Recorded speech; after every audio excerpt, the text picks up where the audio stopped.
onde a gente possa caminhar um pouco junto e nos alimentar para dar conta da nossa rotina, da nossa semana.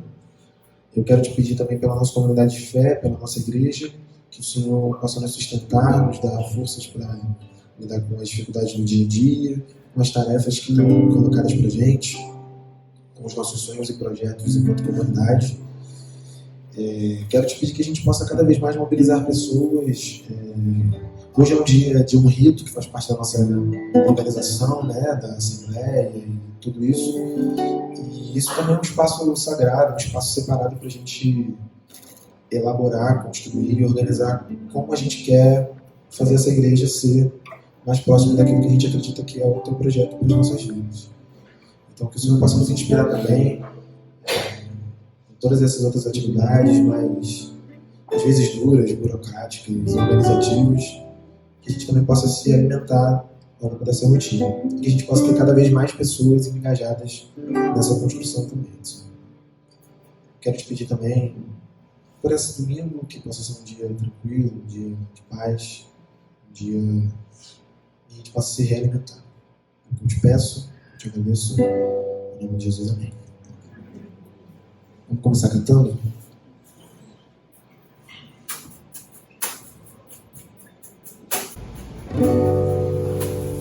Eu te agradeço,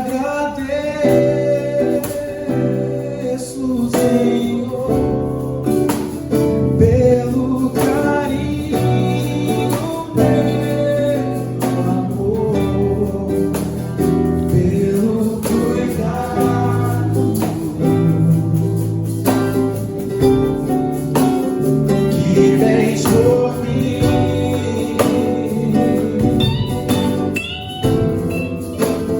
Toma minha vida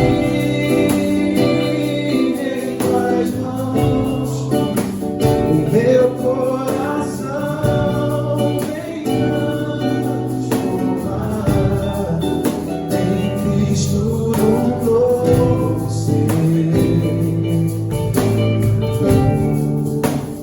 Cada vez mais. Vamos ficar de pé? Vamos repetir essa parte. No início eu te agradeço. Eu te agradeço, Senhor, pelo carinho, pelo amor, pelo cuidado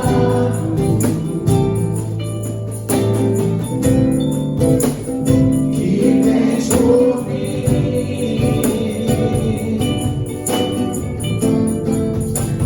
Toma minha vida em tuas mãos, meu coração vem transformar em Cristo um novo ser. Cada vez mais.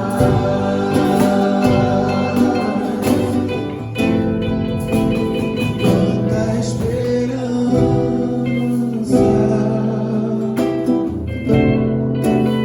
santa harmonia,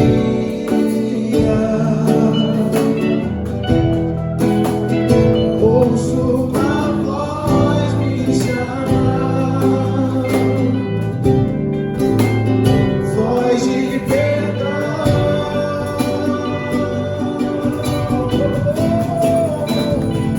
Rio celeste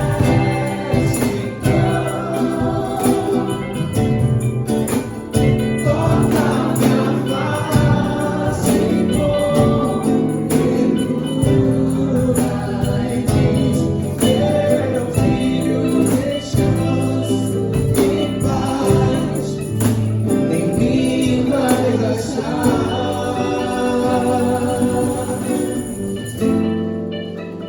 Cristo te amo,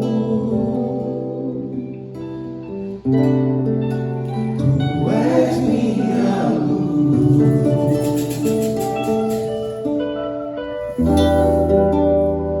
Eu te agradeço,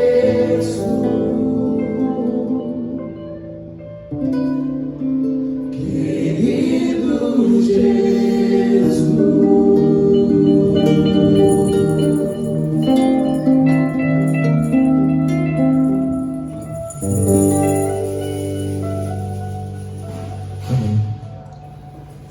música, a primeira vez que a gente vai cantar é ela. Então, a primeira sempre fica meio assim de ensaio, né? Então vamos ensaiar junto aqui todo mundo, tá? Ensaio aberto.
Quase 100%. Bom dia a todas e todos. Nós vamos celebrar agora a ceia, que é um momento muito especial e singular para a nossa fé, quando a gente lembra do corpo de Cristo. Por um lado, o corpo de Cristo significa o sacrifício de Deus, a lágrima de Deus, o grito de Deus, o protesto de Deus, a fraqueza de Deus, a vulnerabilidade de Deus, Deus assumindo conosco a beleza e o drama da vida. É o corpo de Deus na terra. Corpo que foi perseguido, que foi vigiado, que foi torturado, que foi executado, corpo que foi para a cruz. Quando olhamos para o corpo de Cristo, estamos olhando para o sinal máximo da solidariedade de Deus com a condição humana. O pão simboliza esse corpo, o vinho simboliza esse sangue derramado, nessa mesma lógica da entrega plena de Deus à humanidade. O Deus que se coloca nas nossas mãos. Por mais estranha que seja esta imagem, por mais absurda que seja esta imagem, o amor de Deus chega a categorias de fato absurdas. Um Deus que se esvazia de si, assume a condição humana, na condição humana, assume a condição da vulnerabilidade, da precariedade, da saudade, da dor, da impotência e morre. Morre de e por amor. Então esse é um simbolismo. A gente lembra do corpo de Cristo, desse sacrifício divino, como prova de sua solidariedade máxima com a nossa condição, especialmente com a condição objetiva dos corpos oprimidos ao longo da história. Portanto, celebrar a ceia é lembrar o corpo de Cristo, o sacrifício de Deus, e confirmar o nosso compromisso efetivo, afetivo e objetivo com os corpos mais oprimidos ao longo da história. Que isso não seja apenas uma poesia ou uma afirmação conceitual, mas uma decisão espiritual dentro do nosso coração. Celebrar a ceia é afirmar e reafirmar esse compromisso. Mas tem uma segunda possibilidade interpretativa que eu aprendi com o Frei Beto. Porque o pão é um dos alimentos mais antigos da história da humanidade. Então, o pão se apresenta como símbolo de justiça social, essa dimensão material da vida.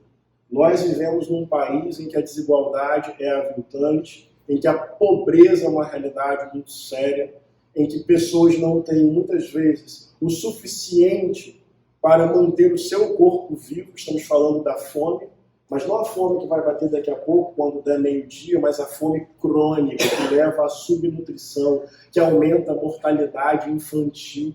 É uma realidade objetiva de um mundo em que uma minoria detém grande parte da riqueza e uma maioria vive no limite, muitas vezes na precariedade, muitas vezes não conseguindo o suficiente para manter o próprio corpo de pé.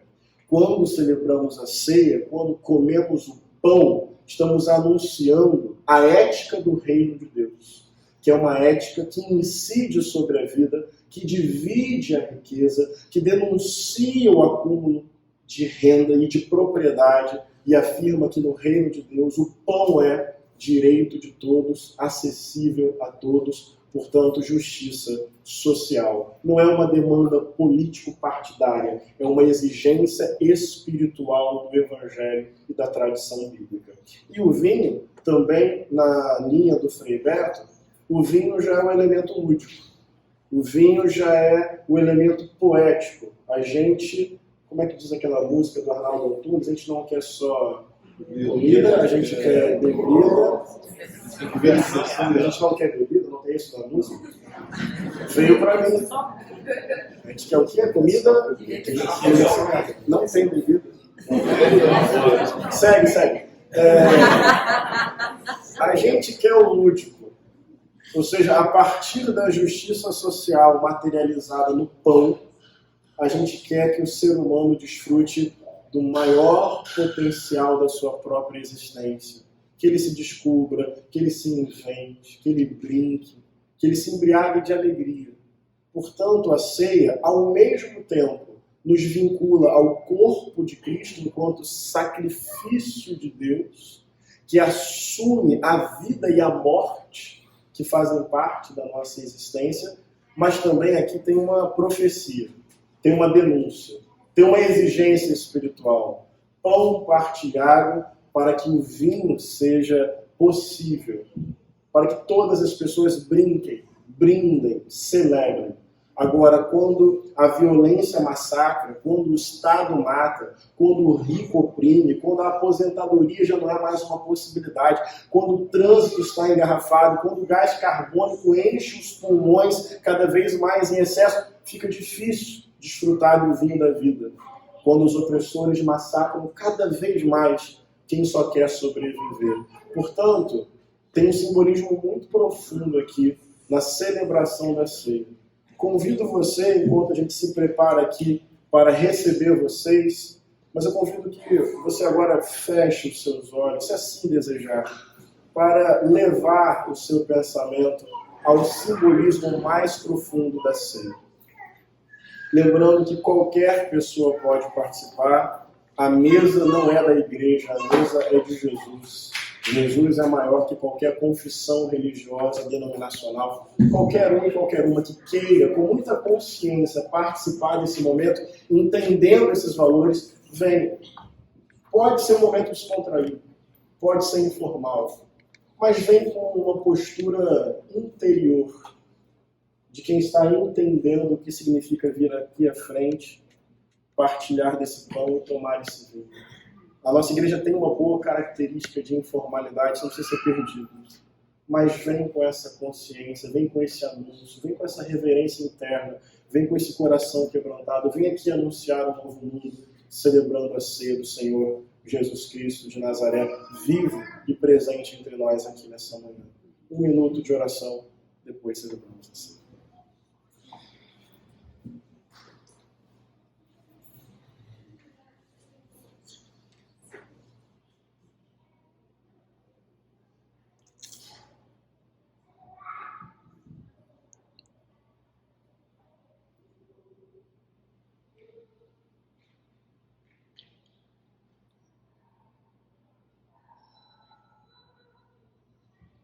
Querido Deus, obrigado pelo teu amor encarnado na pessoa de Jesus. Nós cremos mesmo que Jesus é o teu coração na terra, teu coração ganhando forma, corporeidade, sangue, suor, lágrima, riso. Obrigado porque encontramos em Jesus o teu corpo, a tua materialidade, a prova máxima do teu amor. Agora queremos te agradecer por esse teu movimento em nossa direção, por essa iniciativa que não foi nossa, foi tua, de vir ao nosso encontro para nos trazer, para nos levar, para nos conduzir, para nos atrair ao teu próprio coração. Deus nos dá consciência profunda do significado do sacrifício de Jesus, daquele corpo triturado pela injustiça e pela opressão. Nos dá sensibilidade espiritual para uma compreensão cada vez mais alargada do significado da cruz. Que a cruz seja historicizada em nosso meio e que a gente possa verdadeiramente se comprometer com ética, com atitude, com a justiça, com os corpos oprimidos, que não seja uma comoção momentânea diante de uma cruz do passado, mas que seja um grito presente diante das cruzes que estão no presente. Que a nossa igreja, singela comunidade de fé, tenha a graça de anunciar que o teu corpo vive e sobrevive e transparece em tantos outros corpos no tempo presente. Deus, também peço que a tua justiça venha sobre o mundo, corrigindo as estruturas de opressão, para que todas as pessoas, sem distinção, Deus, possam desfrutar da vida. Mas também quero te pedir por cada pessoa aqui presente, no seu universo singular e individual. Só você sabe as alegrias e as tristezas que cada pessoa carrega aqui. Cada semblante carrega um coração, cada coração carrega um oceano de mistério. E eu quero te pedir que nesta manhã, este culto, não que seja uma anestesia para o sofrimento humano, não temos essa pretensão, mas eu quero te pedir o consolo do teu amor sobre os corações que hoje estão abatidos e sofridos em nosso meio. Que esta seja uma comunidade de vínculo de afeto, de liberdade para se chorar e se admitir fraqueza, e que assim possamos ganhar força para seguir com a vida, gostando dela, amando a possibilidade de viver. Obrigado pela tua presença, pela beleza do teu Espírito, pelo corpo de Cristo, por tua fidelidade, tuas misericórdias que se renovam a cada manhã e o teu amor que é avassalador, maior que os nossos erros e nos cobre daqui para a eternidade. Nós vamos celebrar agora, meu Deus, a nossa esperança de que o teu reino virá um dia, se consumando sobre a terra, para que o pão seja eterno e o vinho do teu Espírito venha alegrar todos os povos para sempre. Em nome de Jesus. Amém. Podem vir.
Deus preferiu essa carne.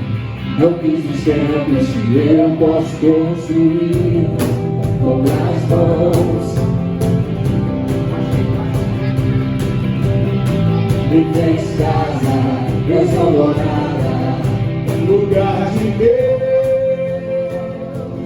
que não está lá fora, mas sim mora dentro de mim. Abre a porta e entrou em casa, e sou de obras essa morada, um dia será perfeição.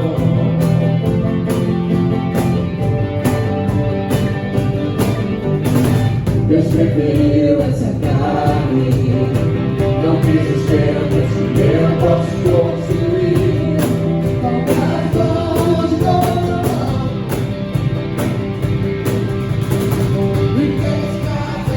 Eu sou morada, lugar de Deus, que não está lá fora, mas sim mora dentro de mim. As minhas janelas são esses olhos que brilham, uma coisa ela mostra, quem a ilumina é o meu amado, mudando as coisas de lugar dentro de mim.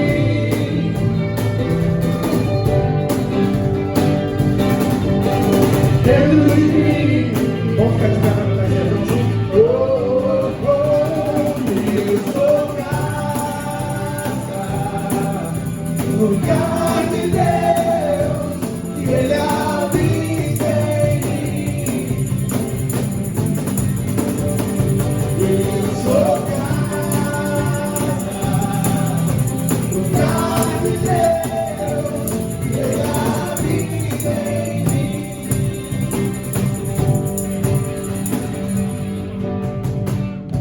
Lá fora é frio, lá fora é medo, é alto de monte, deserto vazio, orando em mim, tu me aqueces, me ensina a ser livre, Santo Espírito me enche de alegria,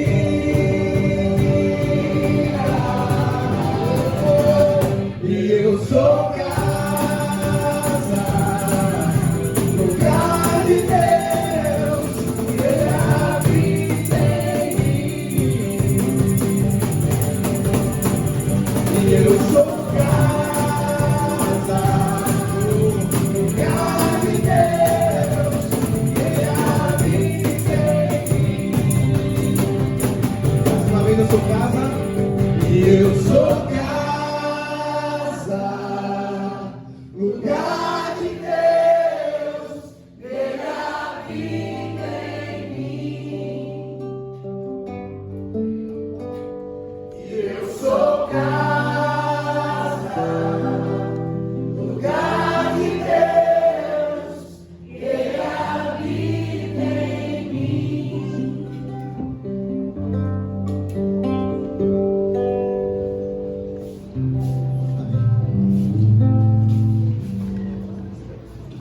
Essa vocês sabem também a letra, né? Porque a gente cantou umas novas hoje, aí o pessoal ficou me assistindo, né? Espero que vocês saibam essa. Essa a letra repete 2 vezes, então é mais fácil. Quem não souber a primeira, já vai anotando aí, se liga pra a repetição da música cantar de novo. Então vamos lá.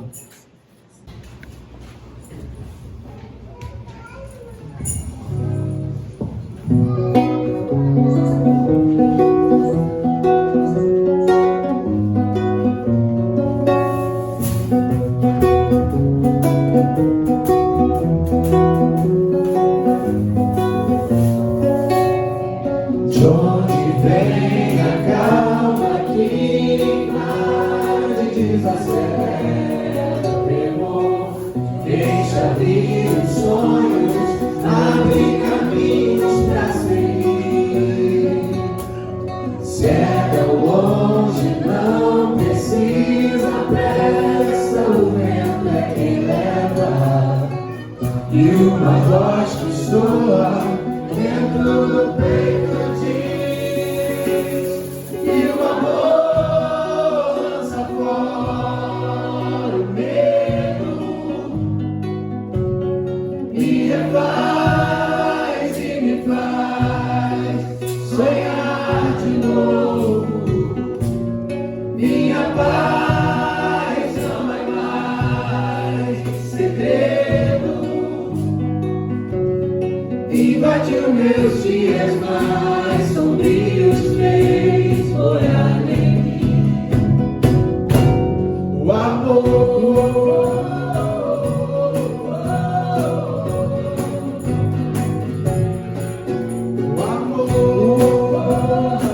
Agora a gente volta no início, quem não sabia primeiro, agora já vai saber. Vamos lá, juntos.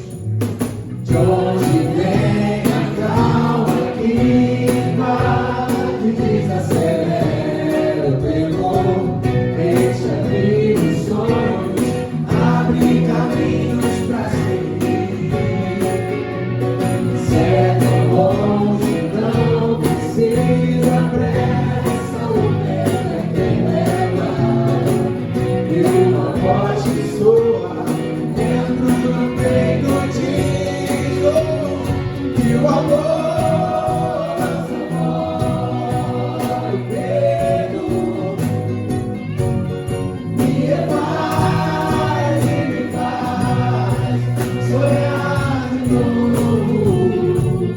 Minha paz não é mais segredo, invadiu meus dias mais sombrios, fez morar em mim o amor.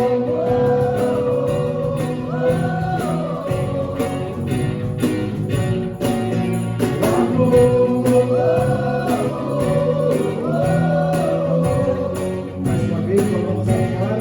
E o amor lança fora o medo,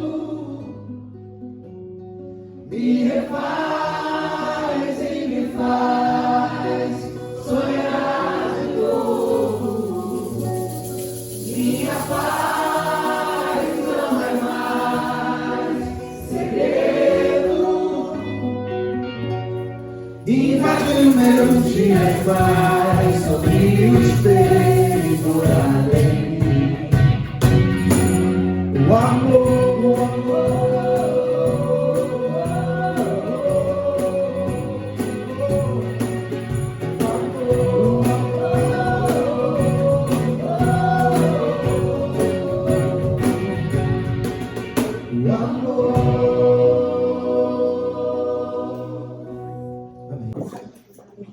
Bom dia. Durante essa semana, estava conversando com ele. Não sou eu que vou pregar, mas sou eu. Eu fujo, mas o negócio vem atrás de mim. Mas vai dar certo.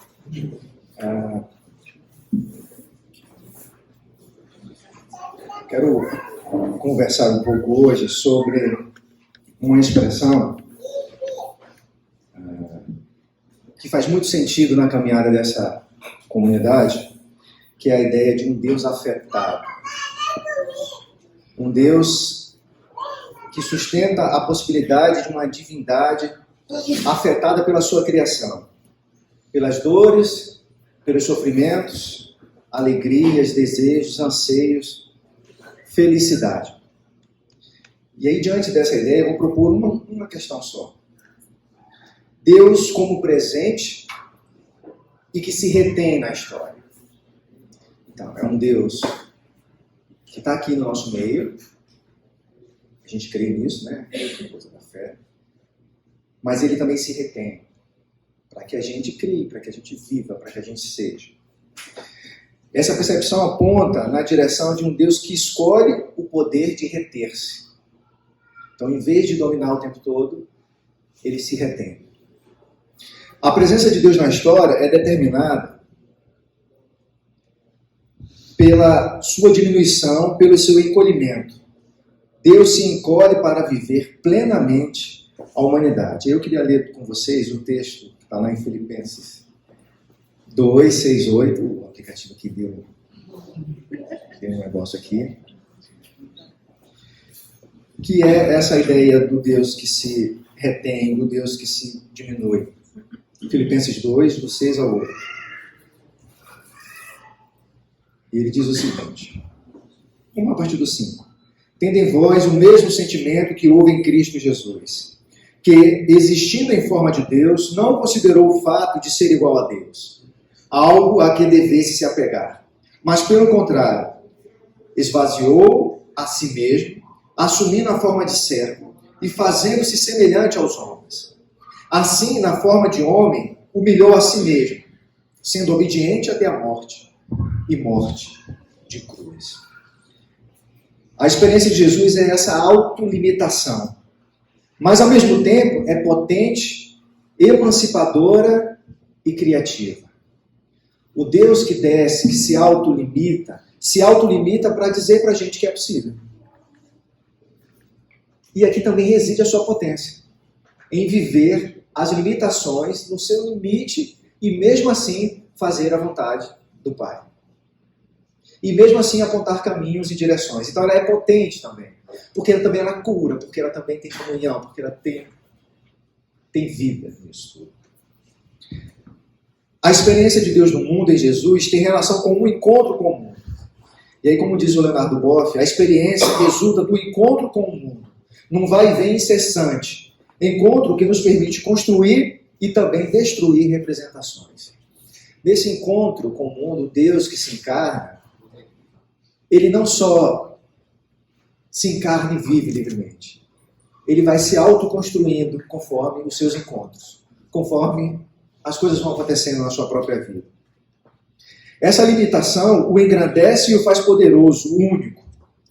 Isso significa também que a vida está livre para acontecer.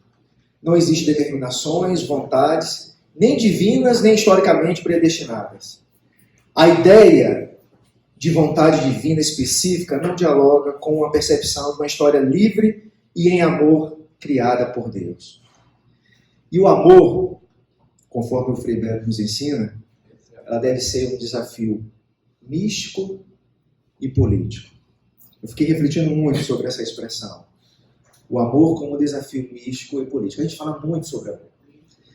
Eu estava comentando lá no Ser Igreja, nosso partilha, EBD, sei lá como é que a gente chama isso. A gente chama aqui de Ser Igreja, partilha. Mas é a mesma coisa, né? Que a gente deveria falar um pouco menos do amor. Porque a gente está falando do amor em vão. Porque o amor, que às vezes fica só num lado dessa definição. Ou ele é só místico, e aqui eu estou falando das sensações ou de uma consciência. E ele é pouco político no sentido da ação, de nos mover.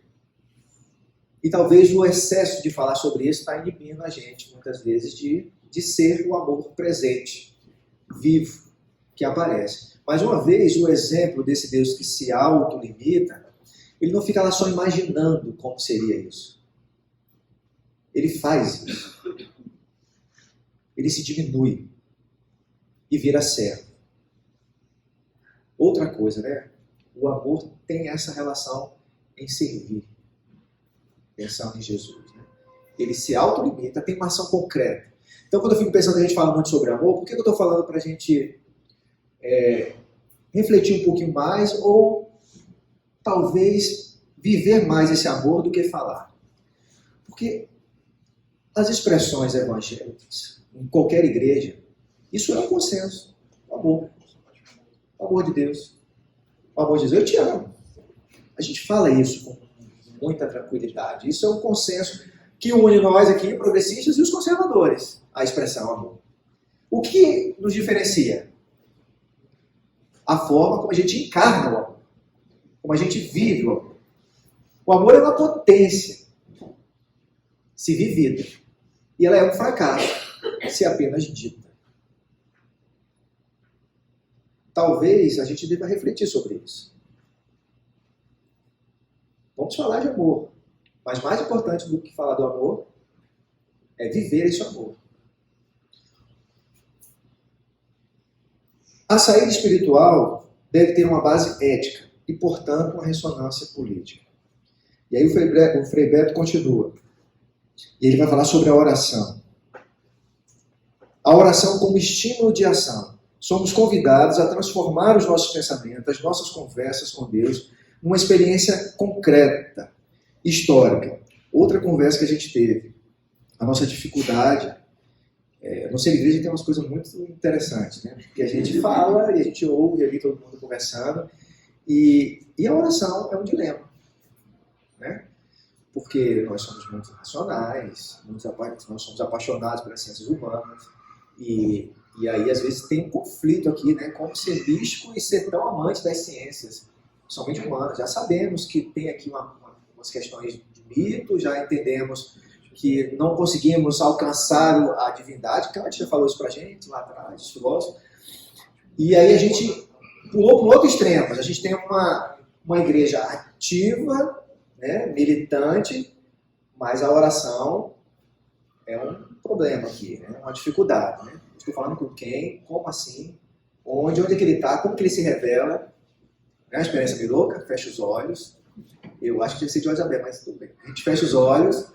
É porque Paulo fala, né, orar e vigiar, né? Como é que você vigia com o olho fechado? Não está vigiando coisa alguma, né? Devia orar com os olhos bem atentos, assim, Senhor, estou aqui olhando, tá? Estou vendo tudo que está acontecendo. Essa é a dimensão da ação que o Frei Beto está conclamando aqui e nos convidando. A oração não é um elemento da sua individualidade, é um elemento que te prepara e que te dá força para o que vem depois a seguir. Vamos lá? Jesus estava lá, vinha a multidão e ele falava assim, opa, holofote não quero não, isso aí vai mexer comigo. Atravessava lá o mar, ia fazer o quê? Orar. Depois ele voltava e estava pronto para lidar com a vida, com as suas tentações, com aquilo que mexe com ele.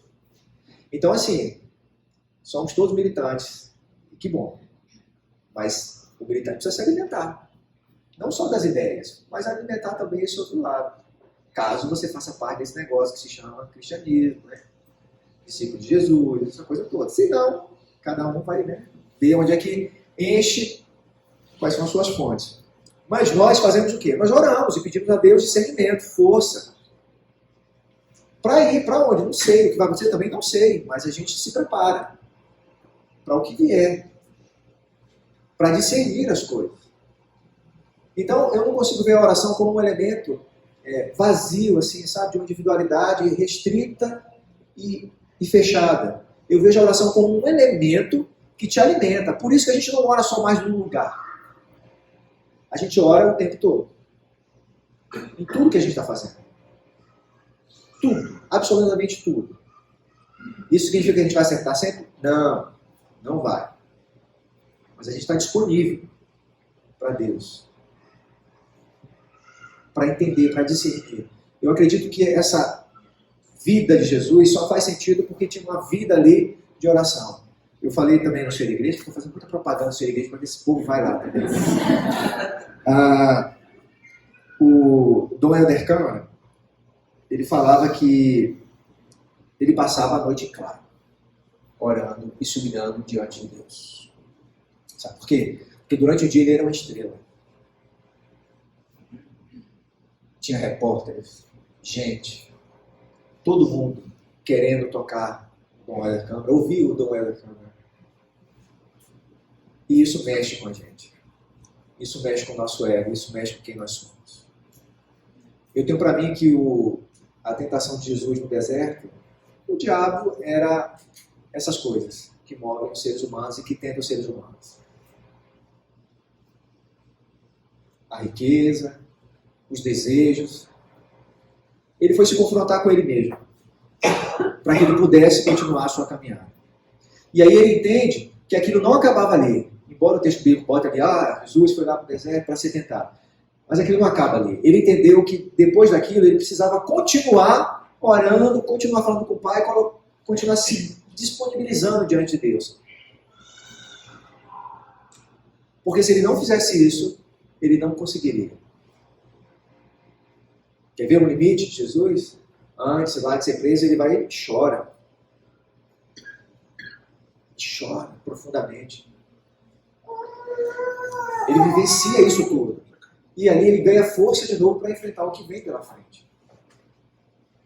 Então eu preciso ter essa dimensão da oração como um lugar de fortalecimento de quem nós somos, da nossa fé, e um lugar que nos prepara para agir. Para sair desse lugar, desse individualismo que a gente tanto alimenta na nossa vida. Uma outra questão foi sobre o discipulado, sobre o sacrifício da caminhada, sobre qual é a nossa cruz, o que estamos rejeitando, o que estamos mudando. A gente aboliu a ideia de sacrifício, óbvio, o texto bíblico fala de sacrifício, né, uma relação pura e tal, a gente já sabe disso. Mas a vida requer em algum nível sacrifício, de toda sorte. E às vezes o que a gente está achando que está sacrificando, não está sacrificando porque isso é o que eu gosto de fazer. E a pergunta é, você visita as suas sombras? Aquilo que você não quer mostrar para ninguém? No Evangelho de Mateus, Jesus ensina sobre a oração, né? E aí tem um dado muito legal. Ele fala assim, vai no teu quarto, né? E ora teu pai que está em segredo, e ele em segredo, em silêncio, te recompensará. E a gente transformou o quarto num lugar. No grego, a palavra é tambeion. Tambeion era um quartinho mesmo, mas era um quartinho assim. Chega alguém na sua casa, fala, estou chegando aí. E aí você, meu Deus, está vindo uma visita e está tudo bagunçado. Aí você pega tudo, arruma tudo nas mãos, abre essa porta e joga tudo lá dentro e tranca. Isso é o tambeion. Jesus mandou você entrar nesse lugar. No lugar das nossas fragilidades. No lugar que eu não quero mostrar para ninguém. Aqui reside o sacrifício e a cruz do discípulo. Enfrentar-se a si mesmo. Conhecer a si mesmo. Lutar contra si mesmo. Para se renovar e para caminhar verdadeiramente com Cristo. Então a oração não é uma brincadeira individual nesse sentido aqui. É uma brincadeira de autoconhecimento profundo. E de uma relação com Deus verdadeira, genuína. Isso é fácil? Não, eu estou falando aqui, mas eu também não quero abrir a porta desse quarto. Eu tranquei e joguei a chave no mar. Para eu não achar. Eu não quero ir lá. Porque lá tem choro. Lá tem desespero. Lá tem coisas que eu não quero mexer na minha vida. Não quero mudar. Mas nessa caminhada nós precisamos abrir essa porta e ir vasculhando devagarinho. Não dá para limpar tudo de uma vez só, não. Talvez nem dê para limpar tudo. Tirar tudo. Mas aos poucos a gente vai lá, vai tirando essas coisas. Vai ressignificando, vai se repensando. Então tem 3 coisas aqui que eu falei, né? O amor, e todas elas envolvem ação. O amor como essa dimensão mística e política. E a oração como uma ação, como uma força que me impulsiona a seguir. Deus se torna presente na história em Jesus, se autolimita. Mas isso não retira seu compromisso e sua experiência profunda de Deus. Tudo isso nos ensina a ser mais e melhor como pessoas, como filhos e filhas. Não tem como acessar Deus em amor se não se tem escolha. Não tem como viver livre se existe um caminho traçado especificamente por Deus para cada ser humano. Deus criou potência de vida. Isso significa que Ele nos deu a vida, o tempo, a possibilidade de construir o melhor mundo possível, levando em conta as nossas limitações. Tem um teólogo chamado André, acho que o sobrenome é Venn, e ele vai dizer uma coisa muito interessante sobre essa coisa do Deus que se retém. Quando Deus cria, não destrói nada. O conjunto é harmonioso. Trata-se de um poder todo-poderoso que não destrói.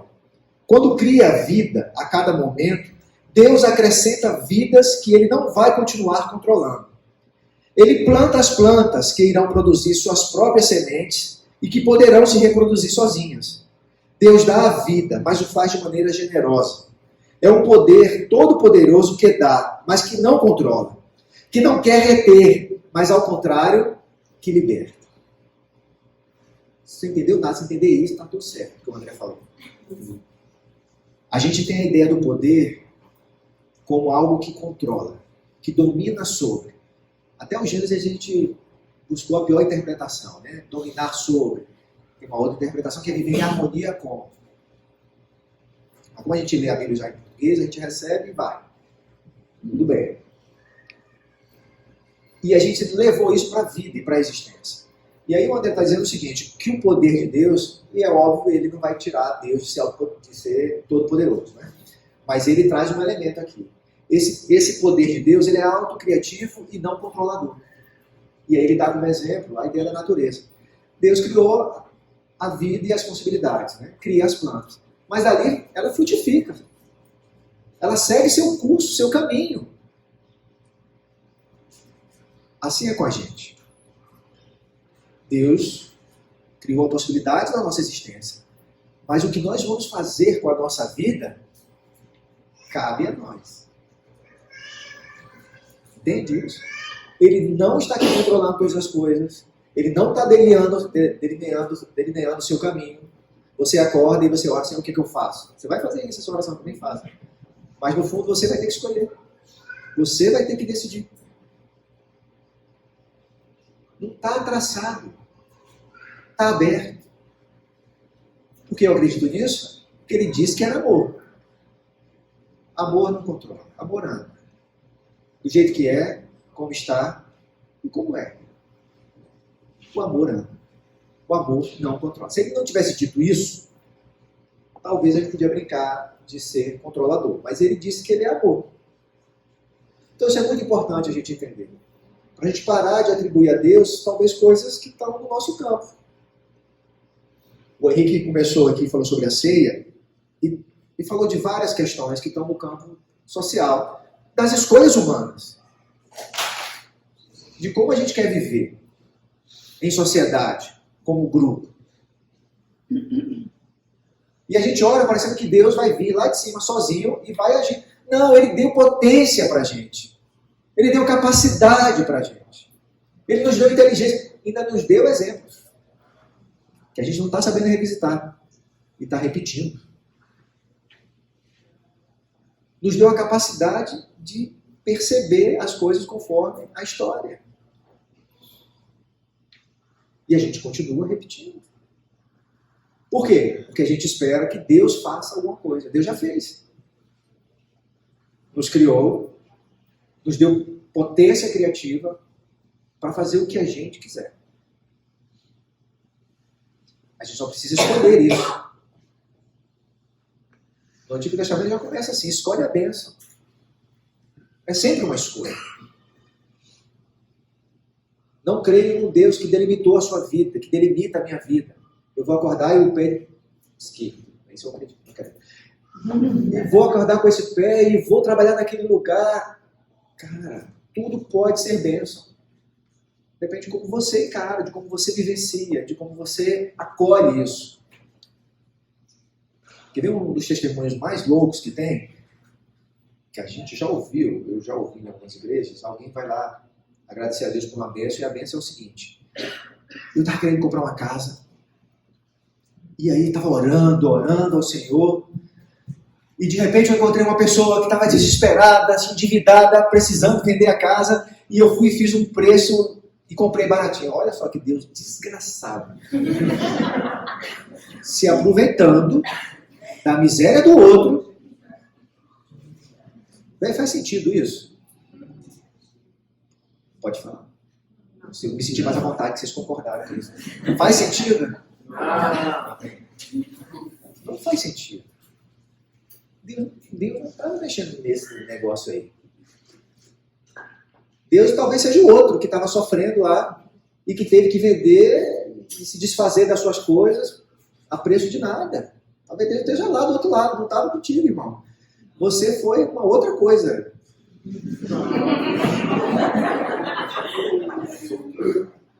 Não, foi um diabo. Uma pessoa toda. É isso, né? O pessoal da engenharia ali. É óbvio que isso não é para a gente dizer, olha, Deus. Claro que não. Claro que não. A gente desvirtuou tudo. E de onde eu digo isso? Vai ler o Antigo Testamento, amigo. É ruim, difícil, tá? Estou brincando aqui, eu estou falando assim, mas não é legal não. Eu começo, aí daqui a pouco me dói tudo aqui dentro, eu paro, tem uns negócios bem bravos. Mas tem uns elementos lá que são importantes. Quer ver uma coisa que a gente canta aqui, que é muito legal? Aquela coisa do... o Espírito do Senhor. Nossa, o Espírito do Senhor está presente para consolar. É Deus. Vai que eu vou chegar no outro. E ele nos diz. Para pregar libertação. E Para restaurar. não faz nada até agora, né? Vai piorar agora. E anunciar quando aceitável. E essa é a ponte mais alta, assim, o clímax. Agora vou contar o que é o ano da aceitação do Senhor. O ano do jubileu. Nunca aconteceu em Israel, mas está lá como se tivesse...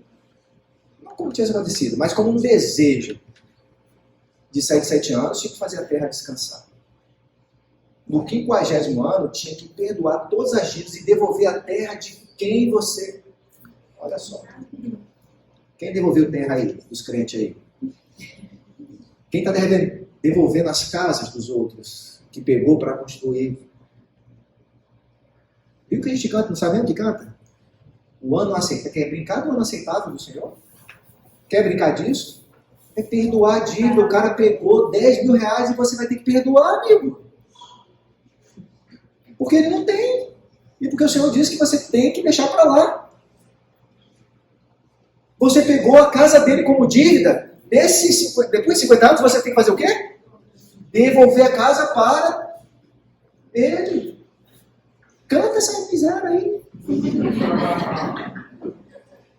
Canta isso. E o cara foi perfeito. Ele deixou no ápice assim. O ano assim. Droga, não é aceitável. Não é aceitável. Perdoar dívidas.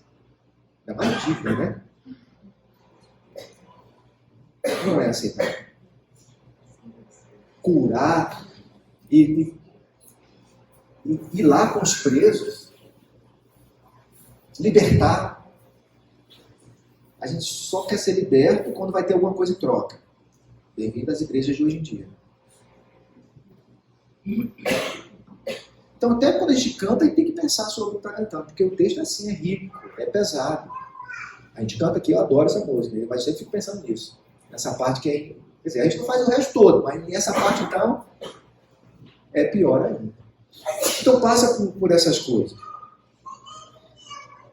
O verdadeiro poder é o poder que é capaz de reter-se. Por isso, toda forma de viver e ser deve ser respeitada, desde que, é claro, não afete o outro, destrua o outro, descaracterize o outro, retire a dignidade do outro. Por isso, o pecado não é uma coisa específica, necessariamente, mas uma pretensão, pensamento, ação que descaracteriza o outro. Também brincamos aí sobre o pecado lá no Ser Igreja, tá? Teve um dia só para falar sobre esse negócio. Porque também, em nome do amor, a gente relativizou a ética. E aí eu vou dizer uma coisa que você não ouve aqui com muita facilidade. Mas a gente não acredita que vale tudo não, tá? Essa igreja aqui não acredita que está tudo bem não, que qualquer coisa está tudo certo. Não, não está não. A gente acredita que a gente se reconhece em construção, entende? E que a gente não deve julgar uns aos outros, tá? Isso é tudo de bom. Mas partir daí para dizer que está tudo certo, é outro caminho, é outro lugar. Entende? De onde vem isso? Olha para a experiência da vida de Jesus. Olha, eles diziam isso, mas agora eu vos digo isto. Então tem alguma coisa concreta para você fazer, para você repensar. Entende? Olha, a justiça de vocês precisa exceder a justiça dos homens. Então, Jesus está dizendo que está tudo bem? Não. Ele está dizendo para a gente ter parâmetros, sim. A justiça deles é olho por olho. Aqui você vai ter que amá-lo, perdoá-lo e orar por ele. Entende que não está valendo qualquer coisa? Tem, assim, alguma coisa a ser feita, a pensar? Então não é que vale tudo. A gente não pode relativizar tudo. Jesus resumiu os mandamentos, mas resumiu de maneira pesada também. Amar a Deus sobre todas as coisas, é o teu próximo. E quem é teu próximo? Qualquer um. Entende? De novo, recuperando o Frei Beto, e eu acho que ele acerta na mosca. É a base ética da existência. Estou pregando aqui a perfeição? Não, claro que não, a gente não vai conseguir lá. Mas a gente precisa estar olhando para esse lugar. Eu preciso ler o Sermão do Monte e ter ele como meu horizonte. Não como algo que eu chego, mas como algo que eu estou vendo, estou buscando. É sobre isso. Essa forma de ver o pecado não é simples nem fácil, pois precisa do tempo e das perguntas que vão surgindo na história para reflexão e luta. Se nos mantivermos atentos e vigilantes, o tempo nos mostrará relações que devem ser suprimidas da vida. Preconceito, intolerância, etc. A questão da base ética estimulada na reflexão do Frei Beto. Lá no Ser Igreja também eu comentei que a gente continua respondendo as questões do nosso tempo com os teólogos, e a gente nem acha que são os teólogos, tá? Vocês acham que é Deus. Mas com os teólogos da Idade Média, do início do protestantismo, com Agostinho. Nada contra nem a favor de Agostinho. Tem coisas boas e coisas para serem rejeitadas. Mas o nosso tempo tem outras perguntas. E precisam de novas respostas.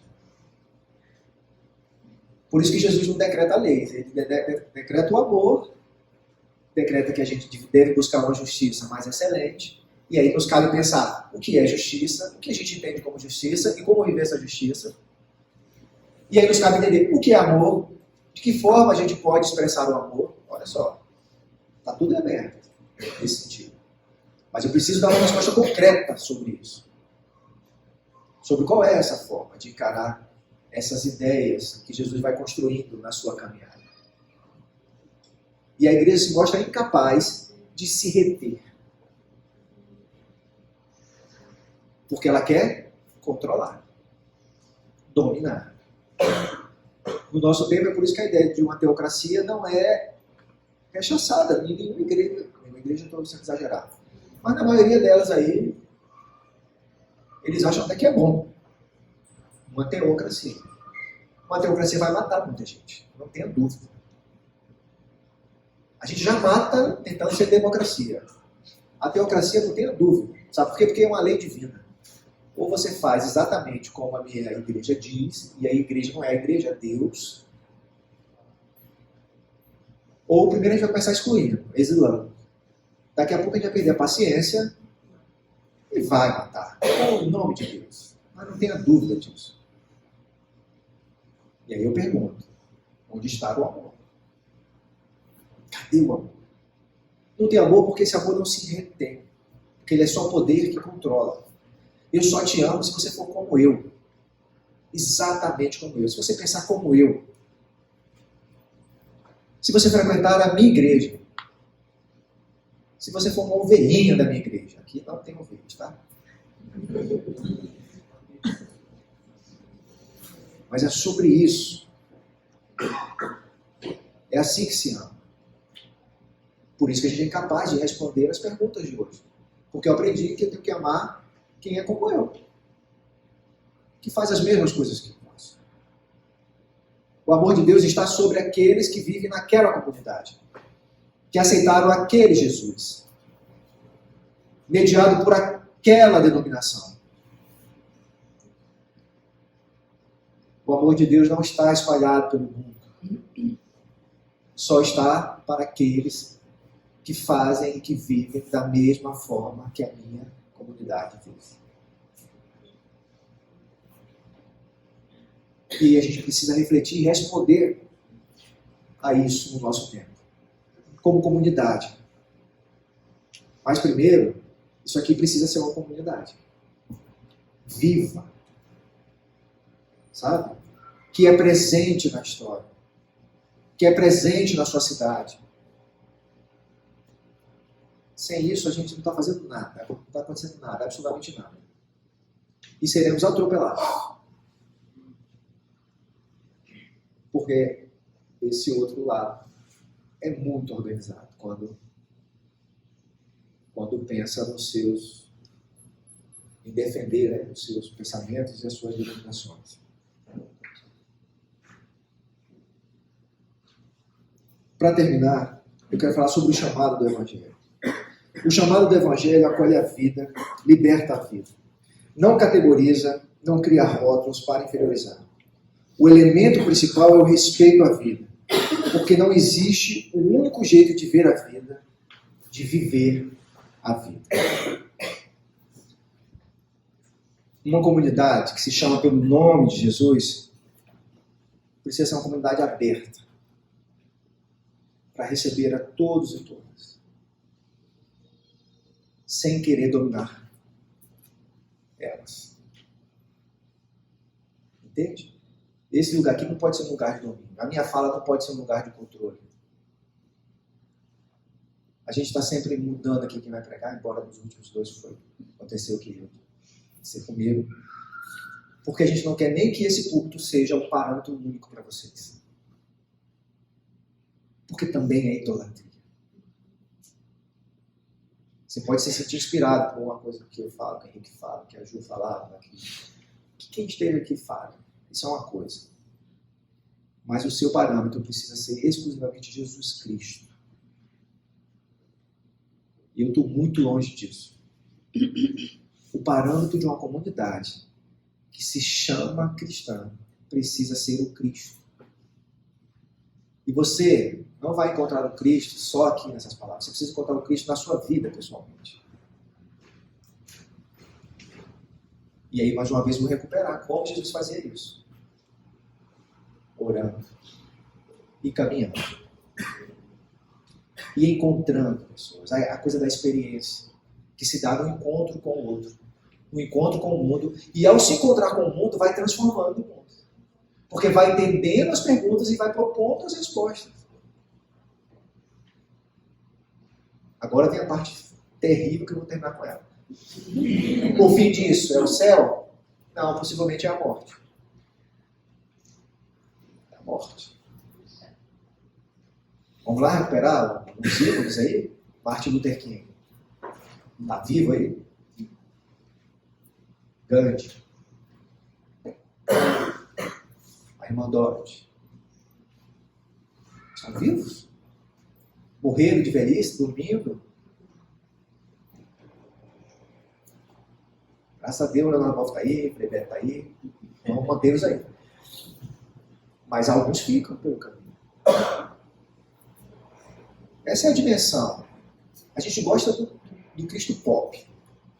Né? É um modo de se vestir, um estilo musical único que a gente repete todo dia, e chora e canta todo dia, e aí sai parecendo que o mundo está mudado.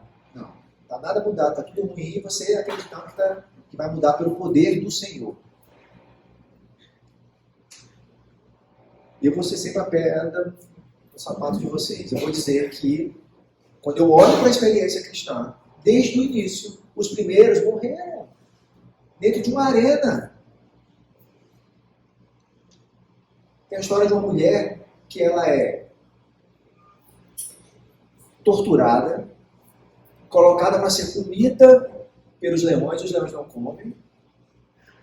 E os romanos queriam matá-la de qualquer jeito. Como eles não conseguem matar, bota ela sentada num ferro quente e ela não morre para não negar o nome de Jesus. E aí eles vão lá e enforcam a mulher. Essa é a história que não contaram para vocês da igreja. A igreja começa assim. E aí no meio do caminho continua acontecendo, diminui, mas vai continuar acontecendo. Então o Evangelho, vou pegar o ícone maior, hein? Jesus, termina como? Dominando o mundo todo? Morreu. precisamos lidar com a morte de Jesus. Precisamos perceber a morte de Jesus, o fracasso nesse de Jesus. É preciso acolher isso. Entender que a felicidade passa por esse lugar também. Entende?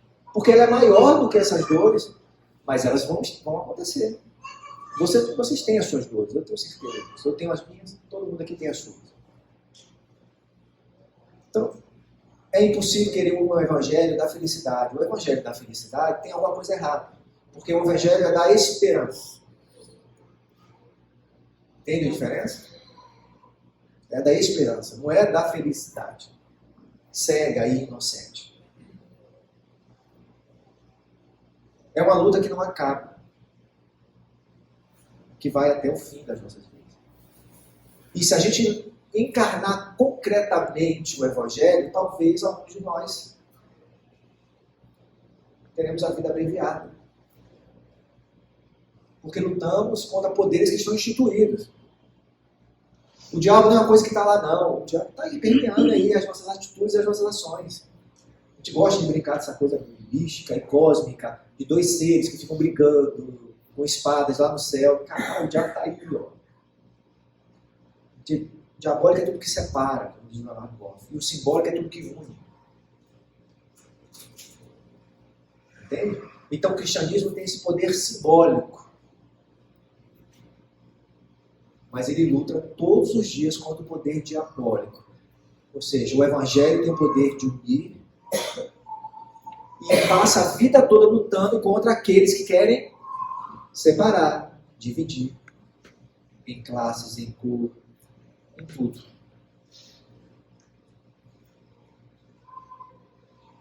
Quando a gente se chamar de cristão, tem o lado bonito do céu, da brincadeira, eternidade, do Salvador, mas lembrem-se disso também.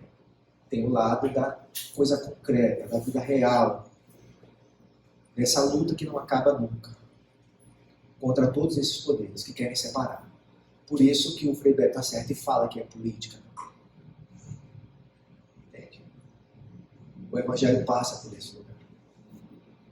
Que Deus nos ajude, que Deus nos abençoe, que Ele, o Espírito Santo, faça o que Ele quiser, como isso foi dito. Se quiser fazer nada também não faça, porque Ele é quem decide.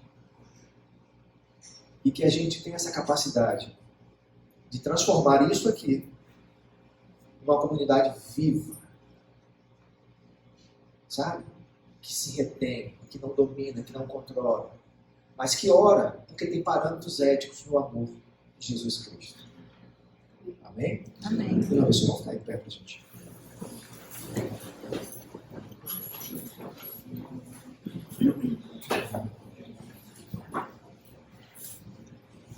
Deus, nós te agradecemos pelas tuas misericórdias, pelo teu amor, pela tua compaixão. Queremos colocar diante de ti todas as nossas sombras, as nossas dificuldades. Eu quero te pedir que o Senhor possa nos transformar todos os dias. Que a gente possa se aproximar da vida do teu Filho, Jesus Cristo. Que as nossas ações, que os nossos pensamentos, que o nosso desejo seja o desejo do teu Filho. De viver como o teu Filho viveu. Que essa igreja se reúna com essa vontade de se alimentar e de se transformar para transformar o mundo. É isso que eu te peço e te agradeço em nome do teu Filho amado Jesus. Amém.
esperança no amanhã.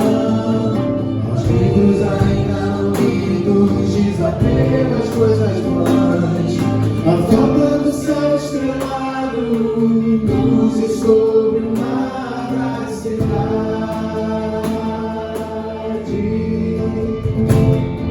Ao coração atentado, alívio na eternidade.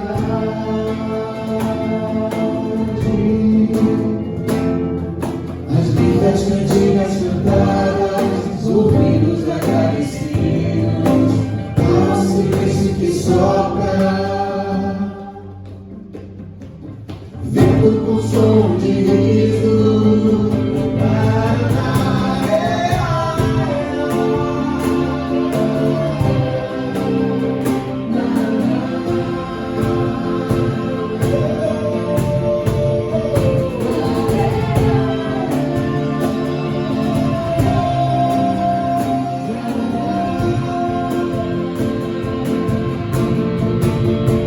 muitos sonhos por realizar, mas ainda temos por pecar e como a terra que decidiu atrás, vivendo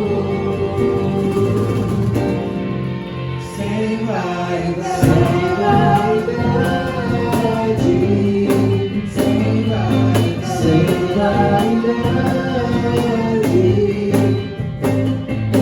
sem vaidade. Sem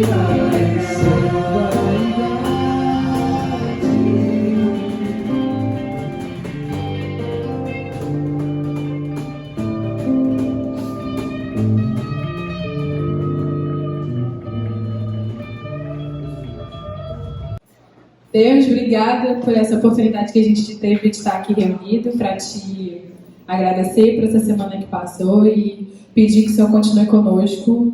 Muito obrigada por esse encontro, que a gente pôde rever pessoas queridas, né, que comungam conosco.